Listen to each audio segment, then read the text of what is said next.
فرض نماز ہو جانے کے بعد لوگ دوسری جماعت بناتے ہیں، کیا ان کے پیچھے نماز پڑھنا صحیح ہے؟ بعض لباس ان کا صحیح نہیں ہوتا تو ہمیں پڑھنی چاہیے یا نہیں؟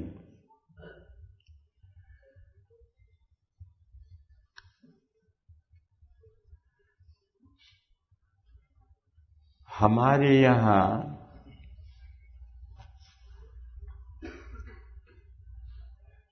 مسجد اور مسجد کے متعلقات میں یہ باہر پیسیج ہے اور آگے کمرے ہیں، گیلری ہے، یہ سب مسجد کے متعلقات ہیں۔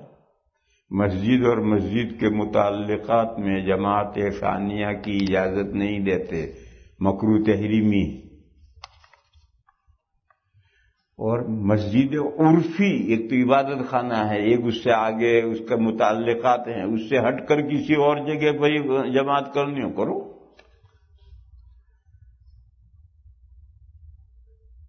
آپ حضرات کے ملکوں میں چونکہ مسجدیں بہت دور دور ہیں، گاڑی کے بغیر کوئی مسجد تک جا نہیں سکتا ہے، پھر موسم بھی سال بھر کے سب یکساں نہیں رہتے ہیں، اس لیے آپ لوگوں کے ملک میں وہ مفتیان کرام نے کچھ مسائل الگ کیے۔ مثلا یہ مسئلہ کہ ایک ہی مسجد میں ایک سے زیادہ عیدین پڑھ سکتے ہیں، ایک سے زیادہ جمعے پڑھ سکتے ہیں، یہ یہاں کے لیے سہولتیں کی ہیں۔ ایک سے زیادہ عیدین پڑھ سکتے ہیں، کیوں؟ ونٹر کا زمانہ ہے، ایک سے زیادہ عیدین نہیں پڑھو گے تو کہاں پڑھو گے؟ باہر تو برف پڑی ہوئی، باہر کھڑے تو رہ نہیں سکتے، جنگل میں رہ نہیں سکتے۔ اور اتنا بڑا ہال لینا کہ سارے مسلمان اس میں آ جائیں، اتنا بڑا ہال کہاں ہوتا ہے؟ اور بھی تو خرچہ کتنا ہوتا ہے۔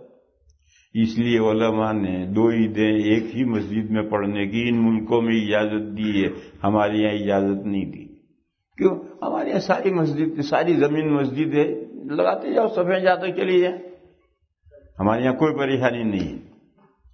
بس ایسی صورت میں چونکہ یہاں کے احوال کے اعتبار سے بس اگر جماعت ہو گئی اور بعد میں کچھ لوگ آئے تو مسجد میں نہ پڑھیں، مسجد کے متعلقات میں مثلا پیسے جمع پڑھ لیں، مسجد میں تو نہ پڑھیں، مسجد سے متعلق، حالانکہ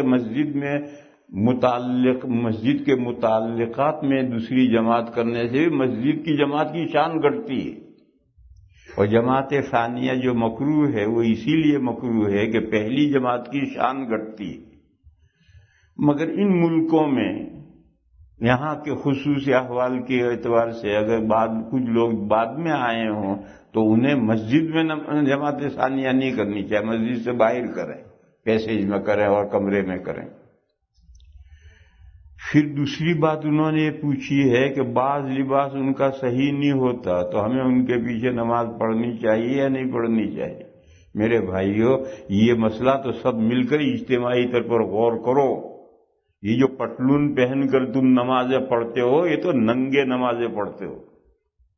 وہ نمازیں ہو جاتی ہیں، نماز تو ہو جاتی ہے، لیکن یہ بھائی کیا ہے، پیچھے سے دیکھو، آگے سارے ننگے معلوم ہوتے ہو اور تمہارے اندر غیرت بھی نہیں ہے۔ ایسے زمانے کے اور ملک کے رواج میں ایسے پھنس گئے ہیں آپ لوگ کہ صرف مرد نہیں، عورتیں بھی یہی لباس پہننے لگی۔ میرے علم میں یہ بات آئی ہے کہ عورتیں بھی اسی طرح کا لباس پہنتی ہے، گھر میں بھائی بھی ہے، باپ بھی ہے، اور بڑے بڑے بالغ بیٹے بھی ہیں، اور عورتیں ایسا لباس پہنتی ہیں جو آدھا ننگا ہے۔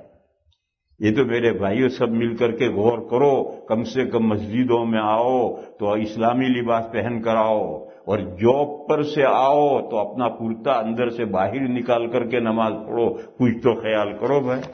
یہ بندہ کہتا ہے کہ ان کا لباس صحیح نہیں ہے، ہم ان کے پیچھے نماز پڑھیں یا نہ پڑھیں؟ وہ امام کا لباس بھی صحیح نہیں، وہ آدھا ننگا ہے، اس کے پیچھے نماز پڑھیں یا نہ پڑھیں؟ یا دوسری خرابی جو ان ملکوں میں یہ ہے کہ اللہ جانے ان کو پینٹ قاعدے کے مطابق ملتی نہیں ہے بازار میں، یا کیا پریشانی ہے؟ تخنے سے 1 بالش 1.5 بالش لمبی پینٹ ہے، اور زمین پر گھسٹ رہی ہے اور جوتے کے ساتھ میلی ہو رہی ہے. پتہ نہیں کب اذان میں آپ کو اپنے جسم کی ساخت کی پینٹ ملتی نہیں، خاص طور پر نوجوانوں کو تو ملتی نہیں. تو ایک دوسری پریشانی یہ ہے، اس طرح کا لباس ہے جو ٹخنوں سے نیچے پینٹ ہے اور نماز پڑھا رہا ہے.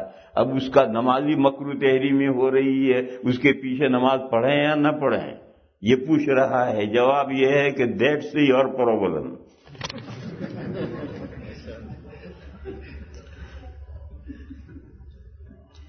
جب اذان ہوتی ہے تو لوگ اذان کا جواب دیتے ہیں، تو اس وقت اگر کوئی سلام کرے ہمیں تو سلام والا جواب دے سکتے ہیں، کیونکہ اذان دینے والا جو جملہ کہتا ہے وہ اتنا لمبا کہتا ہے کہ اس کا جواب 100 مرتبہ دے سکتے ہیں.